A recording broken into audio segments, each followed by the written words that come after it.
শীতকালের দুপুরে তেলকই দিয়ে যদি একটু গরম ভাত খাওয়া যায় তাহলে কেমন হয় বলো তো। কিন্তু আমার তেলকইটা আজকে করেছি আলু দিয়ে। কিভাবে সেটা দেখতে হলে অবশ্যই পুরো ভিডিওটা একটু স্কিপ না করে দেখতে থাকো, আশা করি তোমাদের ভালো লাগবে। গুড মর্নিং বন্ধুরা, কেমন আছো সবাই? আশা করি সবাই খুব ভালো আছো, আমিও ভালো আছি। আমার এক আকার স্বপ্ন চ্যানেলে তোমাদেরকে অনেক স্বাগত আর ভালোবাসা জানিয়ে আজকের ভিডিওটা শুরু করছি। আজকে হলো বুধবার, আর আজকেও সকালবেলা ওই সেম টাইমে ঘুম থেকে উঠেছি। আর ঘুম থেকে উঠে বাসি কাজ সেরে সকালের সমস্ত কাজ করে রিশানকে স্কুলে পাঠিয়ে দিয়ে তারপরে স্নান পুজো করে নিয়েছি। করে নিয়ে এই যে চলে এসেছি সব থেকে আগে যে কাজটা করতে, সেটা হলো গিয়ে বিছানাটা গোছানো। কারণ বিছানাটা গোছানো থাকলে বেশ মনটা ভালো লাগে জানো তো সকালবেলা।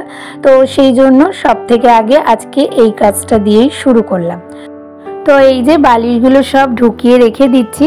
আমার না খাট যতই ছোট হোক বড় হোক যাই হোক না কেন, খাট সবসময় ফাঁকা থাকলেই সেটা যেন দেখতে বেশি ভালো লাগে।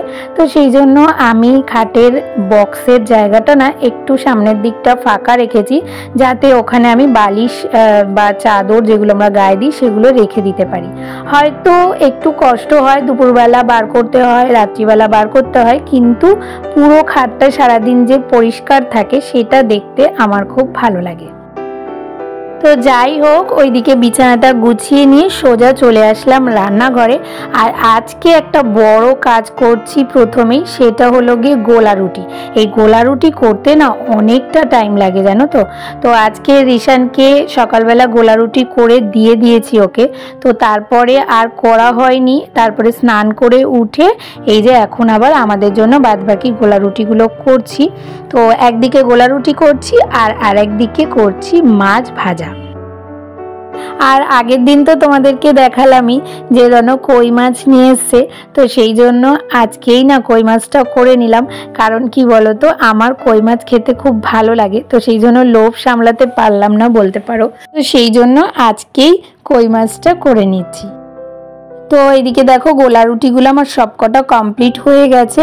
তো চাটুটা নামিয়ে ওইদিকে আরও একটা কড়াই বসিয়ে দেব, কারণ আজকে কই মাছের সাথে করব একটু লাউ ঘন্ট। তবে লাউ ঘন্টটাতে কোনো মাছের মাথা বা কিছু দেব না, নর্মাল ওই বড়ি দিয়ে যে লাউ ঘন্ট হয় সেটাই করব।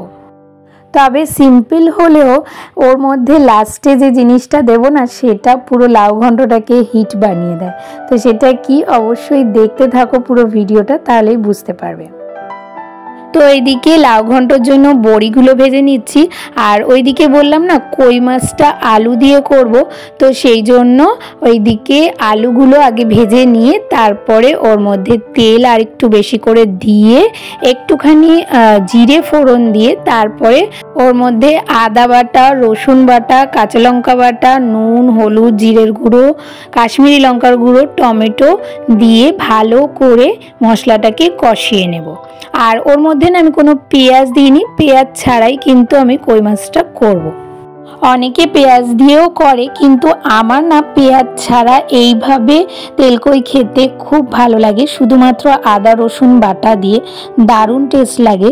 তো ওই জন্য দুদিকে দুটো দেখো আমি বসিয়ে দিয়েছি। আর তারপরে বেশ কিছু সিঙ্কে বাসন জমেছিল, তাই ভাবলাম বাসনগুলোকে একটু মেজে নিই।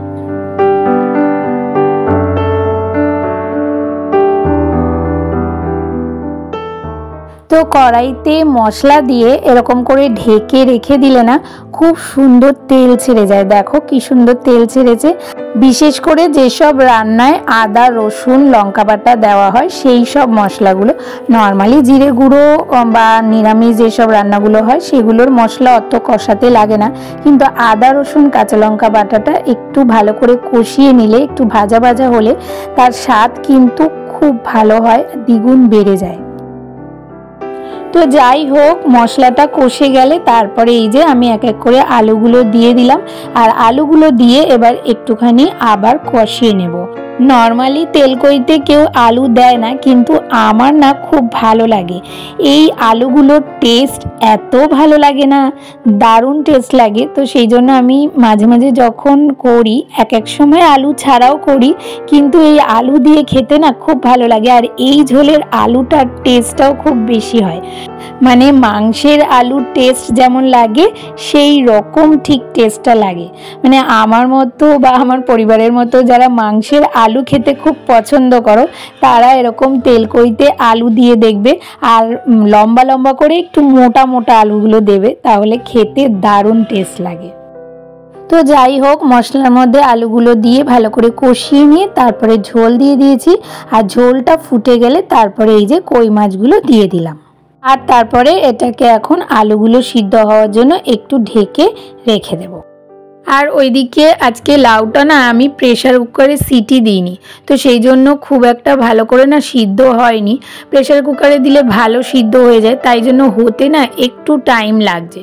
তো ওই দুটোই হতে থাক, ততক্ষণে ভাবলাম যে এদিকে গোলা রুটি তো হয়েই গেছে, তো রনর টিফিনটা বেড়ে দিলাম, আর এদিকে আমারও টিফিনটা বেড়ে নিলাম। আমি ভাবছি রান্না করতে করতে খেয়ে নেব।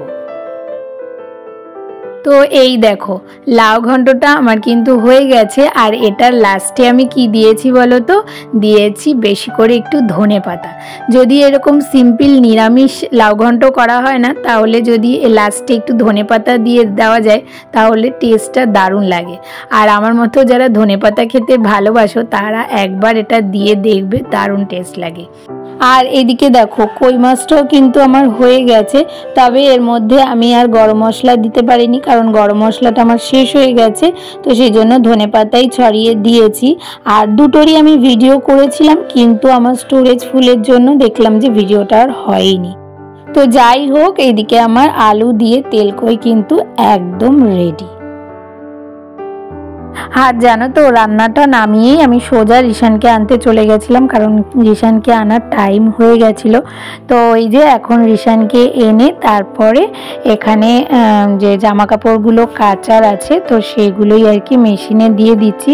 তো এগুলো হতে থাকবে, ততক্ষণ আমি ওইদিকে রান্নাঘরটা পরিষ্কার করে নেব, কারণ আজকে রান্নাঘর পরিষ্কার করে যাওয়ার আর টাইম হয়নি।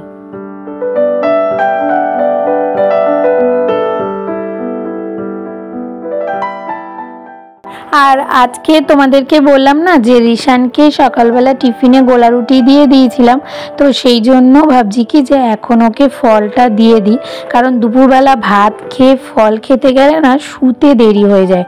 তো সেই জন্য, আর তার মধ্যে যেহেতু সকাল সকাল একটু খায়, তো ওর খিদেও পেয়ে যায় এই টাইমটা হালকা হালকা। তো সেই জন্য আর কি এই টাইমটা ওকে একটুখানি ফল দিয়ে দিচ্ছি। তো আজকে রনো পেয়ারা নিয়ে এসেছিল, তো বড় একটা গোটা পেয়ারা এনেছিল জানো তো, তো ওটা তো পুরো খেতে পারবে না, তাই হাফ দিলাম। আর তার সাথে একটু শসাও দিলাম। আর তার সাথে আমার ছেলে হচ্ছে কি কলা খেতে খুব ভালোবাসে, মানে যাই দাও না কেন কলা দিতেই হবে, যেহেতু দেখেছে কলা আছে, তো সেই জন্য একটা কলাও দিয়ে দিলাম। তো এই হলো রিশানের এখনের খাবার। তো খেয়ে নিক, তারপরে ওকে স্নান করাবো। গুড ইভিনিং বন্ধুরা, তো চলে আসলাম একেবারে সন্ধ্যাবেলা। আর এখন তো আমি সন্ধ্যাবেলা 7টা থেকে লাইভে আসি, তোমরা তো জানোই। তো লাইভ শেষ করে তারপরে সোজা তাড়াতাড়ি করে চলে এসেছি চশমার দোকানে, কারণ আমার চশমাটা না ঢিলা হয়ে গেছে আর ডিস্টার্বও করছে। আর আমি হচ্ছে কি দূরকানা, মানে দূরের জিনিস দেখতে পাই না। তো সেই জন্য ভাবলাম যে আজকে একটুখানি চোখটা একবারে পাওয়ারটা দেখিয়ে নিয়ে তারপরে চশমা বানাতে দেবো।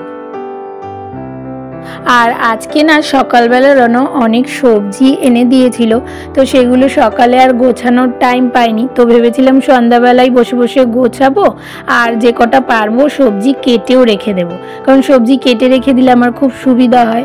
কিন্তু আমি এগুলো করতে বসেছিলাম, মানে ওগুলো নিয়েই বসেছিলাম, কিন্তু হঠাৎ করে রনো বললো যে যদি চোখ দেখাতে হয় তাহলে এক্ষুনি চলো, নাহলে ডাক্তার চলে যাবে। তো সেই জন্য এই অবস্থাতে রেখেই আমি না দৌড়ে চলে গেছিলাম চোখ দেখাতে। তো ওই জন্য ওখান থেকে এসে আবার এই যে বসে পড়েছি সবজি কাটতে। তবে এখন অনেকটা দেরি হয়ে গেছে, সব সবজি আর আজকে কাটতে পারবো না, কালকে যেগুলো করব সেগুলোই এখন কেটে রেখে দিচ্ছি, বাদ বাকিগুলো কালকে কেটে নেব। আর এই সবজি কাটতে কাটতে ভিডিওটা আমি এখানেই শেষ করব। তাহলে আজকের ভিডিওটা তোমাদের কেমন লাগলো? ভালো লাগলে একটা লাইক, কমেন্ট, শেয়ার আর সাবস্ক্রাইব করে পাশে থেকো। আর নোটিফিকেশন বেলটাকে অবশ্যই অন করে অল করে দিও। তাহলে দেখা হচ্ছে নতুন একটা ভিডিওর সাথে। ততক্ষণের জন্য তোমরা সবাই খুব ভালো থেকো, সুস্থ থেকো আর অনেক অনেক স্বপ্ন দেখতে থাকো।